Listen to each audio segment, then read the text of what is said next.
Hello and big welcome at Canta Caporista with Brisa and Bonita. Today we're going to talk about the vocal break, what we often experience that the voice loses power the higher we go.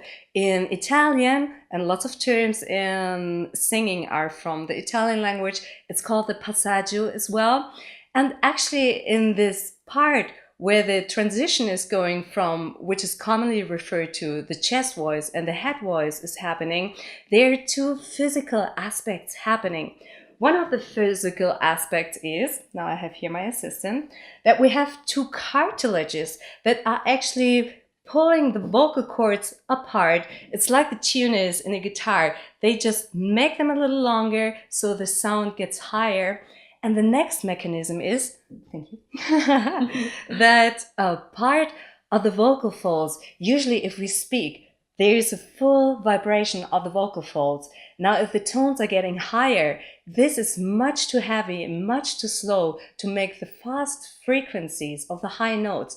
So it's just going to move to the edges of the vocal folds. If I'm in my normal speaking voice, it sounds like this, blah-de-blah-de-blah. Make blah, blah, blah, blah. Exactly. And if I'm talking on the edges of my vocal folds, it sounds like this. Blah, blah, blah, blah. Yeah. But this is not a very exciting part to sing. If I go,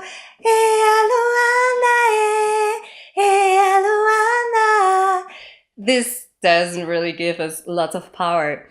Now, especially women often have the tendency way too early to move onto the edges of the vocal folds.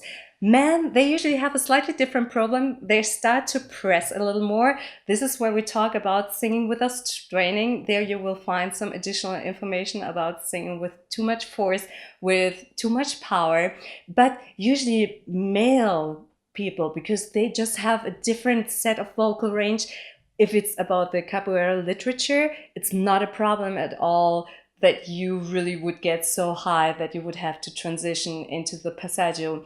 For us ladies, whereas it's really important to master that part. Now here we look at the images of the vocal folds as the entire voice or the entire vocal fold is actually in vibration. And this is now the image of the vocal folds if it's just the edges of the vocal folds. Now, how do we go on about this? Usually we have the tendency to go way too early into the head voice. So let's try out by speaking and see if we just find the place where is it actually essential to switch.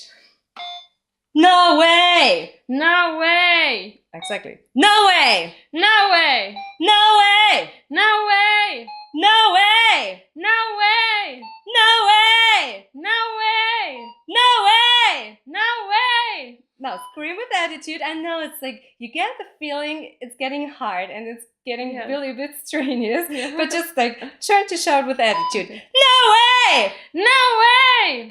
No way! No way! No way! No way! I know. It's getting kind of high. We're now above the highest C, above the C5. So it's getting a bit tricky. It's now the C sharp. No way! No way! But see, it's still, does it feel like it's super, super high? No, but it's high, too high for me. But with a little bit of practice, it would be easy to catch those notes as well while singing, and this really makes the voice carry and you get through all the instruments. So there are three ways always to go on about practicing the passaggio. You can go and try to shout a little. And then the next way, the second possibility, is to go about the sharp sound that you go, way, way. Try to come out of nowhere, just create a very whiny, sharp sound. Let's try it out. Go, way, way. Exactly, a little more sharpness. Try it one more time. Way, way. No, no. A bit higher. No! No! No! No! No! No! And it's very normal that now the voice quivers. The muscles in Brisa's vocal folds, they're kind of what does she want us to do? Like usually we would move on to the edges. She's trying out something different. What are we supposed to do? And this is where the forces, they're kind of in an argument, and one is saying, no, I have to do the work, and the other part of the muscle is saying, no, I have to do the work. And this is when this quivering sound is coming out. Don't worry, this is very normal. The more often you do it, the more your vocal folds actually know, oh, this is how we have to do it, and I have to work in this area, and I have to work in that area. So this was the second way, trying to shout a little. The next way is rather exciting, the vocal fry. We will talk about the vocal fry a little more in detail later on as well in another tutorial. But at first, it's the very relaxed sound of vocal fold that encourages the entire body to vibrate. It doesn't sound very exciting. You go in a very bass, like Can you try? A little more relaxed.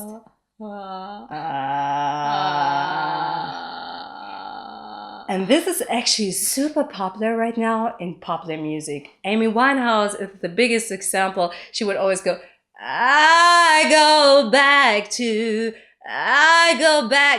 us. So you will hear many singers right now, especially female artists, but male artists actually as well. Right now, every song that's in the charts actually has a vocal fry somewhere hidden inside them. So, but since the vocal fry encourages the entire vocal fold to vibrate, the sound is getting often a bit sharper than you would expect it. So let's try it out. We just take a bass note, and from the vocal fry, we try to create a sound.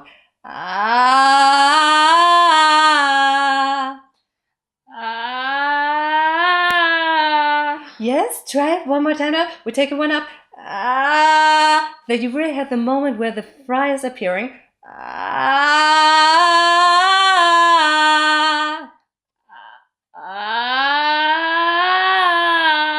It's very good that it's a little coarse right now. This is just mucus that's resting on your vocal folds, and this is now, since the full vibration is encouraged, the mucus is just going into the middle and making this funny sound. Very normal. Don't be concerned.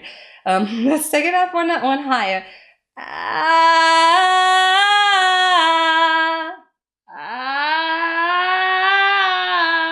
And this will disappear as well. You could just once cough, or yeah, just make a quick noise that it disappears.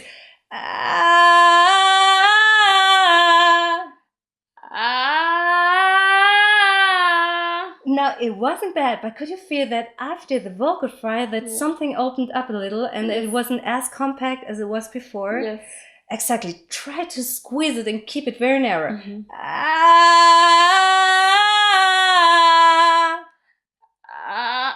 Yeah, try it out.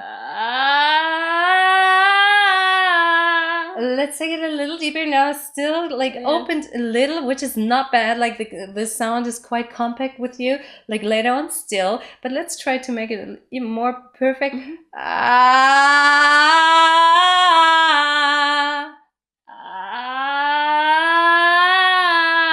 Much better.